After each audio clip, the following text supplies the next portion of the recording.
Hello again, welcome back. I am your host, Animal Sounds, as always. Welcome to Kira Kira 3. In the last episode, we were talking to his girlfriend that's currently breaking up with him, with Meijima. And nothing went to plan, at all.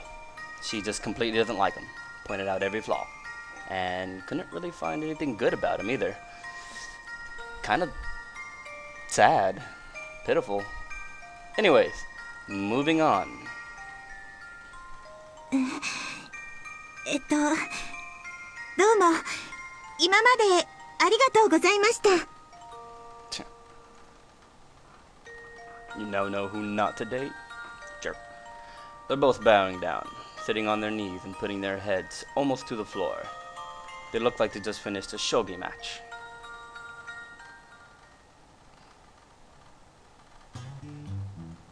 Well, everything is over. Meiju-san pulled out an envelope from the paper bag with the stuff she was taking home with her. The envelope contained a letter, which he wrote just in case if the plan failed. He was hoping she would read it when she got home, and somehow his last plea would change her mind. He thought that even if they broke up after a heated discussion, if she read the letter after she calmed down, there might be a chance. Either way, he assumed things would be more emotional. But it didn't go that way at all. He hadn't expected things to happen, or this to happen. It'll be freaky to read such a letter after parting this way. She can't read the letter. Although Meiji-san is groggy, he doesn't forget to protect himself. He puts the letter, which he spent 3 hours working on, into his pocket. Fortunately, she doesn't notice. Well, I'll walk you to the station. ご飯一緒に食べないの？ What?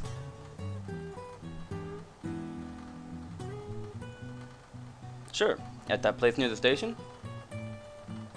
But he doesn't. He's too cowardly to do so. So they go to the usual coffee shop. The conversation, the way they pay, everything is as usual. But they're breaking up. Doesn't feel real. Maybe it's not such a big deal to be going out. Maybe going out and break it up aren't things to make a big fuss over. Their lunch is quite fun. Then she says, 昨日は眠れなかった。 I couldn't sleep last night. Maybe she wasn't as calm about this as she pretended to be. Meijima-san felt a little happy. Were you a little nervous? 何が？ She looks confused. She seems not to understand. Well, she's probably up late watching TV. Jerk. Meijima feels gloomy. He decides to go shopping.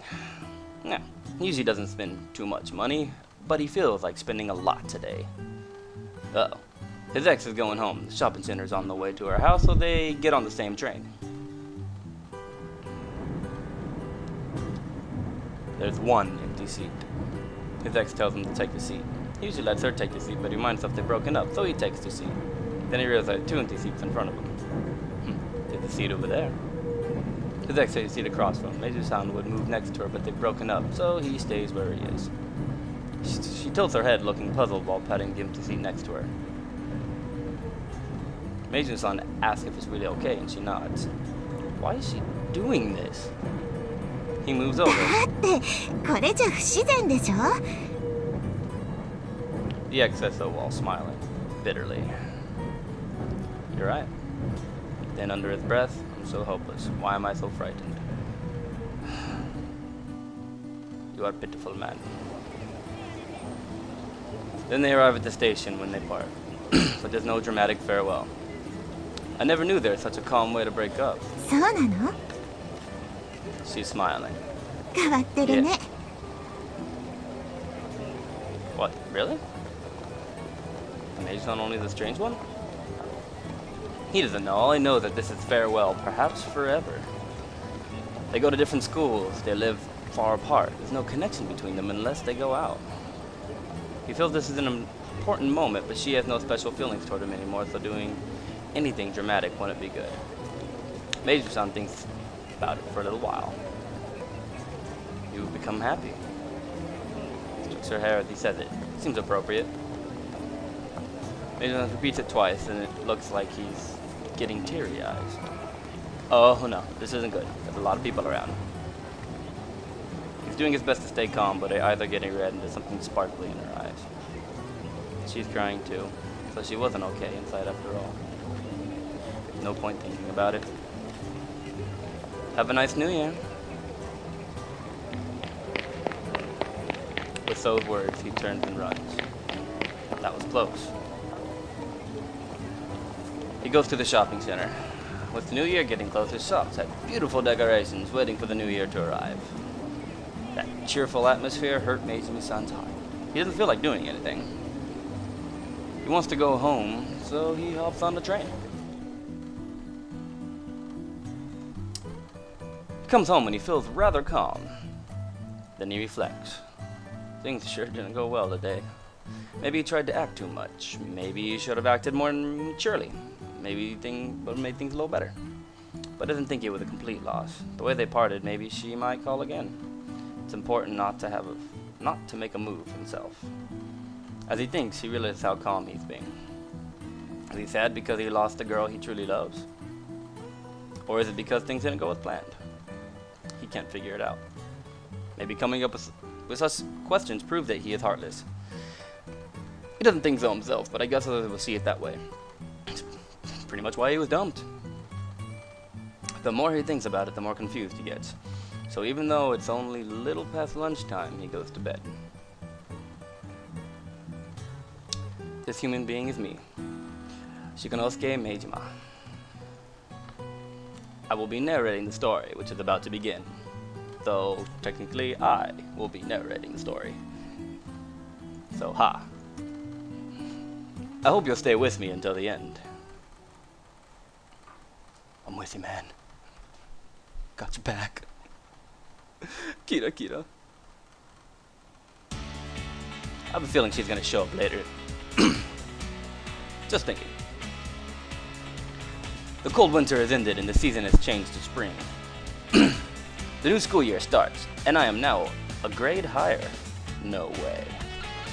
I hop on the bicycle and start to pedal toward the orange sun. The warm spring breeze makes the cherry blossom petals fly around, which get stuck between the creases on my jacket. When I pick them up and bring them closer to my nose, I can smell their nice scent. How tasteful. I must be an elegant guy. Yes, smell leaves. When the new year started, I decided to travel abroad during the summer break. After I quit the club, I got a part-time job after school. When I started to make money myself, I realized there isn't anything I wanted to buy. When I was going on dates, I used the money for that. But once I broke up, I don't have any other way to spend my money. That's how I came up with the traveling abroad plan. I don't have any special reasons. I thought of it just because young people have to go on trips. I don't know where I want to go yet, but the stylish European countries aren't really for me. But I also don't feel like vacationing in cheerful Hawaii. Besides, if I went to the US, I feel like I would be shot for no reason. Hey! US isn't that bad. I know it's a prejudice based on wrong information, but I'd rather go where I want to go. Maybe India or Southeast Asia. Southeast Asia may not be safe, but I like the ethnic food, such as curry. Even stupid Murakami said he likes places like that. If I asked him to come along, he might. How fun. The only thing that concerns me is the sounds like a trip to find myself. Ooh. He's a philosophizer. People would think I'm going on an Indian trip because I'm heartbroken from breaking up with my girlfriend. I really don't mean to, but maybe that's what I want deep down. But if that's the case, I don't like it. Oh well. Whatever it is, having a goal makes everyday living more meaningful, that's for sure. If I stay at home doing nothing, I feel like I'm such a worthless existence. Maybe I am worthless, but I don't want to like that. Well, it's not that crucial whether my existence has any meaning at this point. I don't want to waste my time while I'm young. How boring must be to turn old. I don't care what it is that I do. I don't care if I get dumped again. I want to find a girlfriend. No. As I think it over, I head to my part-time job. When the setting sun turns into a beautiful orange ball, I arrive at Taishio restaurant where I work.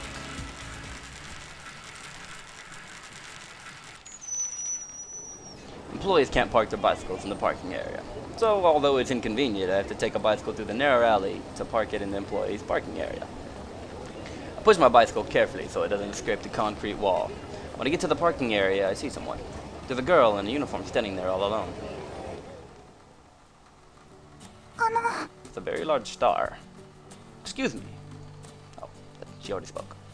She speaks up in what's barely more than a mumble. Who knows where she gets her hair cut? Who cares? Her hair is bunched up rather roughly, and the ends are flipping everywhere. Her dewy eyes under the bang are looking at me. What is she doing here? Her anxious appearance reminds me of a stray kitten trying to hide in a small, narrow, dark space. But that can't be. There must be a more decent reason. Also, although she looks immature, she's wearing an Obi Academy school uniform. That's where I go. I don't mean to brag, but it's a pretty decent school. It actually is pretty popular in the area for being a good school. However, there are always some odd ones at every school.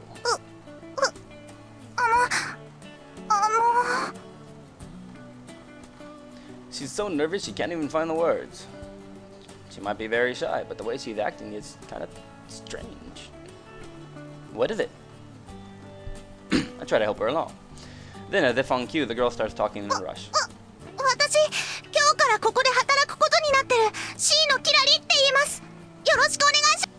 Ooh. As soon as she finishes her line, she bows deeply. Her short hair stands up because of gravity. Wait, what? I guess she isn't suspicious, but she is kind of strange. Ah, okay, so you're new. Hi! I see. Come to think of it, I guess the manager was saying something like that. Isn't there anyone inside? Am I the first one to get here? I see. I guess everyone else is late. The kitchen people should be here by now, getting things ready, but sometimes on weekdays they're a little late. Today must be one of those days. Unless the kitchen people are here, the hall people can't get in. The only hall people who have the key are the few full-time. But I am one of the employees who has the key, so that's no problem. Okay, that is the time. Thanks for watching Kira Kira 3. We will be continuing this in the next episode. Goodbye.